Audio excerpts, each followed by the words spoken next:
यानंतरची बातमी आंध्र प्रदेशमधून। आंध्र प्रदेशच्या श्रीकाकुलम मधील वेंकटेश्वर स्वामी मंदिरात चेंगराचेंगरी झाली। या दुर्घटनेत 10 जणांचा मृत्यू झालाय। मंदिरामध्ये नेमकी चेंगराचेंगरी का घडली, काय झालं, पाहूया एक रिपोर्ट।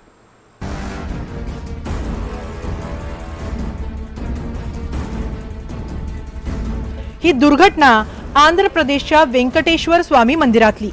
एकादशीच्या निमित्ताने मोठ्या संख्येने भाविक दर्शनासाठी मंदिरात आले होते, पण भाविकांची गर्दी वाढल्यामुळे मंदिरात चेंगराचेंगरी झाली।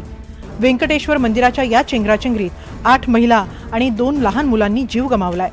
तब्बल 25 जणांवर रुग्णालयात उपचार सुरू आहे। वेंकटेश्वर मंदिर एक खासगी मंदिर असून ते धर्मादाय विभागाच्या अंतर्गत येत नाही।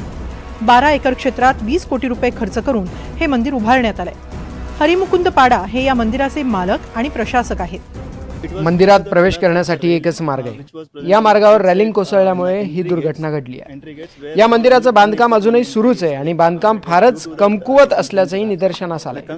लोकांची गर्दी एका रॅलिंगवर आदळल्यामुळे संपूर्ण रॅलिंग खाली कोसळलं। या दुर्घटनेत 10 भाविकांचा मृत्यू झालाय। जखमींवर रुग्णालयात उपचार सुरू आहेत।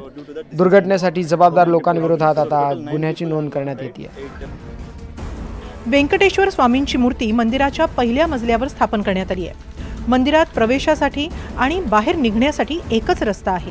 शिवाय मंदिरात गर्दीचं नियोजन करण्यासाठी कोणतीच उपाययोजना केलेली नाही।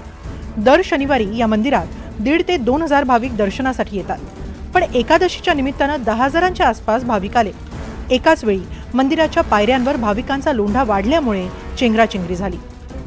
दरम्यान वर्षभरात मंदिरामध्ये चेंगराचेंगरीच्या अनेक घटना घडल्या। 2025च्या जुलै महिन्यात हरिद्वार मधील मानसा देवी मंदिरातही भयंकर चेंगराचेंगरी झाली। या दुर्घटनेत 8 जणांचा मृत्यू झाला तर 30हून अधिक भाविक गंभीर जखमी झाले होते। मानसा देवी मंदिर एका उंच डोंगरावर असून तब्बल 800 पायऱ्या चढून या मंदिरात जावं लागतं। भाविकांची गर्दी वाढलेली असतानाच इथं करंट लागत असल्याची अफवा पसरली आणि या अफवेमुळे चेंगराचेंगरी झाली। तर 2025च्या मे महिन्यात गोव्यातील श्री लईराई यात्रेतही असाच प्रकार घडला होता। गोव्यातील शिरगावमध्ये यात्रेनिमित्त हजारोंच्या संख्येने लोक जमले होते।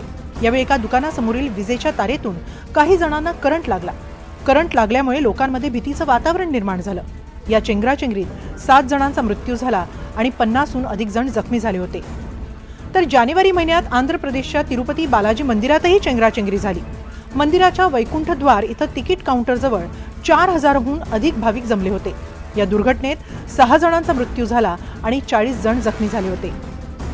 मंदिरांमध्ये चेंगराचेंगरीच्या दुर्घटनांचं प्रमाण वाढताना दिसतंय, त्यामुळे अशा दुर्घटना टाळण्यासाठी वेळीच योग्य पावलं उचलणं गरजेचं झालंय। Bureau report, NDTV Marathi.